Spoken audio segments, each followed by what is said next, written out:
Hello दोस्तों आइए बात करते हैं एक ऐसे स्टॉक के बारे में जो दोस्तों बहुत लोगों का पैसा डुबा चुका है और पूरा भी डुबा सकता है।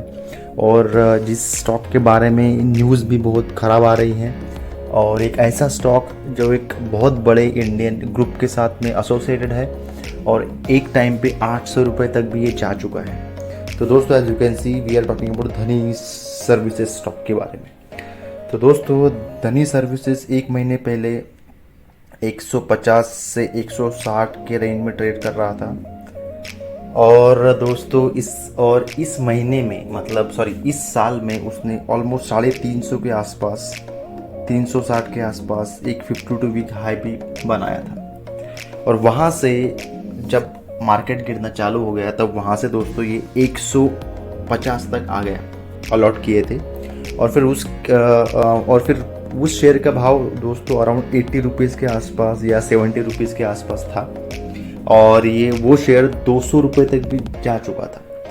तो जिन लोगों ने पार्टली पेड शेयर को फुल्ली पेड करने के लिए अप्लाई किया तो लास्ट जो थर्ड नोटिस आया था वो था दोस्तों अराउंड 108 रुपये का। तो दोस्तों जो थर्ड नोटिस आया था वो था अराउंड 108 रुपये का। तो दोस्तों तो फिर ये पार्टली पेड के प्राइस और जो नोटिस प्राइस मिला के ऑलमोस्ट बहुत सारे लोगों को 190 के आसपास या फिर 200 रुपये के आसपास ये शेयर मिला।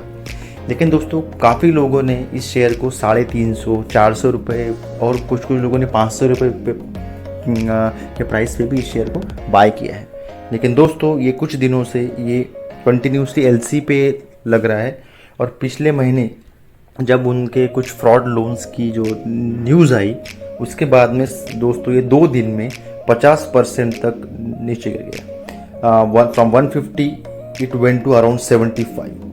और दोस्तों मैं भी एक बात क्लियर कर दूं कि मेरे भी इस कंपनी में कुछ शेयर हैं, ज़्यादा नहीं है लेकिन है और काफ़ी ऊपरी प्राइस पे है। तो I am also holding the shares of this company और अभी मैंने सेल नहीं किया है क्योंकि दोस्तों ऑलरेडी मेरा 80% तक पैसा already it is already loss. तो मैं क्यों 20% के लिए why would I sell the share and book the loss. इधर मैं पूरा लॉस बुक करूंगा या फिर होल्ड करूंगा क्योंकि दोस्तों इंडिया बुल्स का ब्रांड इस कंपनी के साथ है और शायद से कभी कभी कुछ कंपनियों के लिए कुछ टाइम ही शायद खराब होता है। I don't have a personal interest लेकिन मुझे ऐसा लगता है कि ये कुछ ना कुछ ऊपर तो जाएगा। तो दोस्तों to talk about the share सबसे पहले बात करते हैं चार्ट की। तो दोस्तों इसका इससे पहले 52 वीक लो था 64 रुपीज़। तो दोस्तों ऐसा मुझे लग रहा था ऑनेस्टली कि ये 64 के नीचे बिल्कुल भी नहीं जाएगा।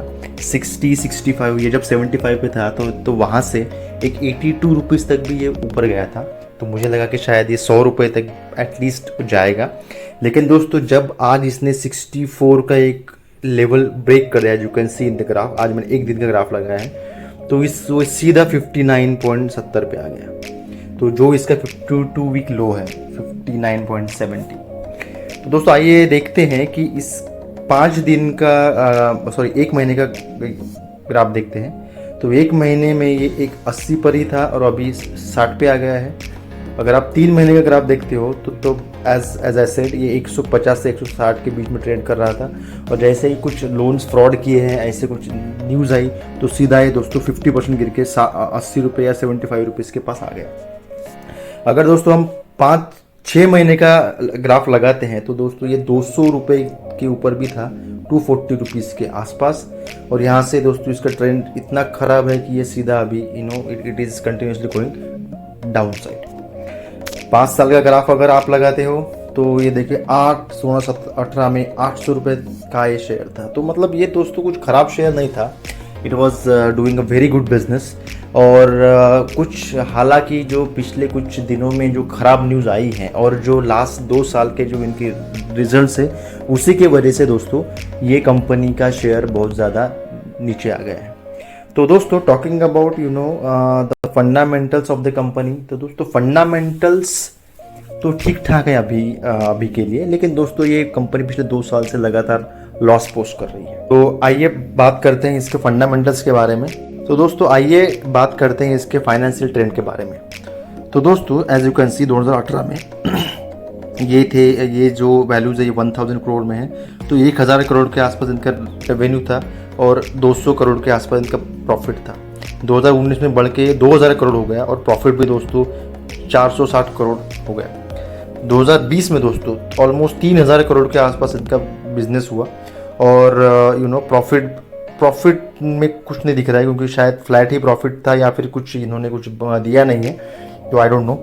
और फिर 21 में दोस्तों जब कोविड का इम्पैक्ट आया तो ये सीधा ये 1306 करोड़ और इन्होंने -230 करोड़ का लॉस बुक किया। तो दोस्तों फाइनेंशियली अगर देखते हैं तो 3 सालों का एक ट्रेंड तो अच्छा था, लेकिन एक ही साल में ये सिर्फ क्योंकि I know the impact of Covid, तो इन्होंने दोस्तों लॉस बुक किया। तो मुझे नहीं लगता कि ये बहुत बड़ी कुछ न्यूज़ होनी चाहिए, क्योंकि दोस्तों हर कंपनी ने लॉस ही पोस्ट किया है in the years of when ये जब कोविड जब आया था। तो let's talk about the share holding pattern. तो दोस्तों एज यू कैन सी प्रमोटर होल्डिंग अभी भी इंटैक्ट है 30%, म्यूचुअल फंड की है 0.04%, अदर डोमेस्टिक इंस्टीट्यूशन की 1.38%। दोस्तों एफआईआई की अभी भी 27% के पास होल्डिंग है, मतलब इसमें भी अभी बड़े बड़े प्लेयर्स होल्ड हैं। तो इनके पास ऐसा नहीं है कि ये कंपनी मतलब एक रॉन्ग कंपनी या फिर कोई इनके कुछ पैसा नहीं है। ये एफआईआई भी 27% है और फिर अपने जो अदर इन्वेस्टर है इंक्लूडिंग द रिटेल कस्टमर, ये है 41%। तो दोस्तों ये है होल्डिंग पैटर्न दिसंबर 21 का। अगर हम सितंबर का देखते हैं तो दोस्तों प्रोमोटर होल्डिंग इंटैक्ट है।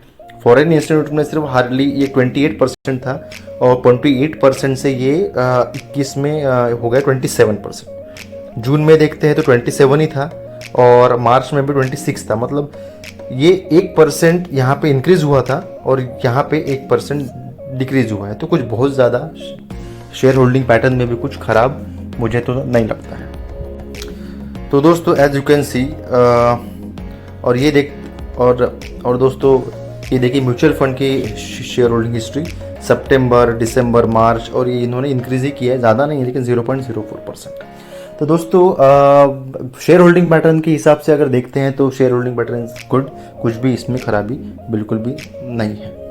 तो दोस्तों अभी बात करते हैं कि न्यूज़ कौन सी आई थी जिस न्यूज़ ने इम्पैक्ट किया। तो दोस्तों ये एक बड़ी न्यूज़ आई थी 4 फरवरी 2022 को। बोफा सिक्योरिटीज़, ये एक यूरोप की एक बड़ी कंपनी है, उन्होंने 1.6% स्टेक इंक्रीज कर दिया है इन दिस कंपनी। क्योंकि अभी मैंने जस्ट 1 मिनट पहले बोला कि 27% से एफआईआई की होल्डिंग 28% हो गई है, तो इन्होंने ही ये 1.6% बाय किया था। और देखिए दोस्तों इन्होंने ये बाय किया 153 पर शेयर, तो अभी ट्रेड कर रहा है 260 रुपये पे और ये 153 पर शेयर पे बाय किया है, मतलब कुछ ना कुछ सोच के ही बाय किया हुआ है, क्योंकि 1.6% is not a small portion. तो 150 रुपये पे किया है, तो शायद मुझे ऐसा लगता है कि आने वाले कुछ दिनों में ये स्टॉक फिर से दोस्तों 150 या 200 तक भी जा सकता है। लेकिन दोस्तों अभी ऐसा होगा कि जैसे ही ये स्टॉक ऊपर जाएगा the people will start to sell, और जो लोग अपना इधर प्रॉफिट बुक करेंगे या फिर लॉस बुक करेंगे, ऐसा हो सकता है। तो दोस्तों अगर हम चार्ट की बात करें तो दोस्तों ये पूरा मैक्स का चार्ट लिया है, तो दोस्तों ये उसी सपोर्ट पे आया है जहाँ से ये ऊपर गया था।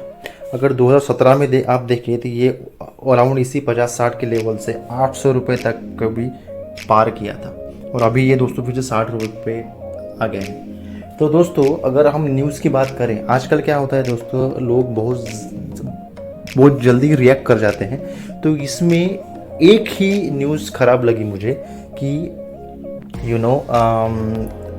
एक कंपनी ने, मतलब जो इन्वेस्टर था उन्होंने, और एक बल्क डील में मार्केट प्राइस पे अपने शेयर को सेल किया, और जब उन्होंने सेल किया तब स्टॉक नीचे आया। दैट इज़ ओके, बिकॉज ये तो होता ही है।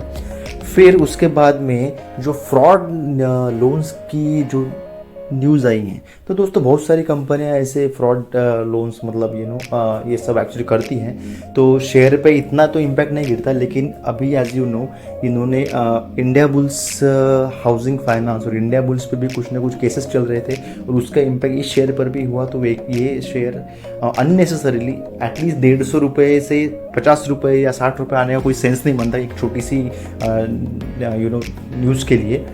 और आरबीआई ने भी ऐसा कुछ इनको कुछ बहुत कुछ मतलब there was no news from the RBI as well कि आप कुछ फ्रॉड कर रहे हैं या फिर एनीथिंग एल्स। दे आस्क इस कंपनी को जो अपना सेबी है, इन्होंने ये पूछा था कि आप एग्जैक्टली ये जो फ्रॉड के जो न्यूज़ आ रहे हैं इसका क्या सीन है। तो उन्होंने इसके ऊपर रिप्लाई भी दिया था कि ऐसा कुछ नहीं है, हमारी कंपनी पूरे लॉज फॉलो कर रही हैं and we are not doing any fraud. हाँ मतलब we can for time being we can say कि हाँ कंपनी ने कुछ मतलब पूरा 100% सच नहीं बोला होगा। लेकिन दोस्तों ये सिर्फ थोड़ी सी न्यूज़ के लिए स्टॉक अगर 80 से 90% ये करता है तो ये कुछ तो भी गलत रिएक्शन है, ऐसा मुझे लगता है। तो दोस्तों देखो, I am not giving you any financial advice, लेकिन for me as an investor तो दोस्तों I will share you my price. मेरा प्राइस है दोस्तों 195। मैंने 195 पे शेयर लिए हुए हैं और I am not gonna sell single share of it, क्योंकि मेरा ये जो शेयर में मैंने ये पैसा लगाया था दोस्तों, ये मेरा it is like spare money. और मुझे ऐसा लगा कभी कभी ऐसा फील होता है कि शायद ये रॉन्ग शेयर था, लेकिन दैट्स ओके क्योंकि ये this was not expected obviously कि शेयर कुछ दिन में ही 60 रुपये तक आ जाएगा। तो दोस्तों I am gonna hold it, क्योंकि इसी लेवल पे ये लेवल से ये शेयर ऊपर गया था। तो मुझे ऐसा लगता है कि शेयर 50 रुपये तक भी आ सकता है। लेकिन दोस्तों I am gonna hold it for long term, कम से कम 3 से 5 साल मैं इसको होल्ड करूँगा। और आने वाले अर्निंग्स, तो दोस्तों मैं आने वाली इसके 2 अर्निंग जो है ये क्लियरली फॉलो करूँगा कि इस कंपनी का अर्निंग का डेटा क्या है। अगर ये प्रॉफिट थोड़ा बहुत भी दिखाती है या फिर लॉसेस को कम करती है then it will be good, so I am gonna hold it. लेकिन ये फिर से अगर लॉस ही करेगी then I might think of it. लेकिन मैं 50 रुपये पे तो मेरे शेयर मैं नहीं बेचूंगा। तो दोस्तों ये था ब्रीफ इंटरेक्शन और ब्रीफ डिटेल्स अबाउट द धनी सर्विसेज शेयर। अगर ये वीडियो आपको अच्छा लगता है तो इसे प्लीज़ लाइक कीजिए और मेरे चैनल को सब्सक्राइब कीजिए और प्लीज़ कमेंट कीजिए। Thank you guys.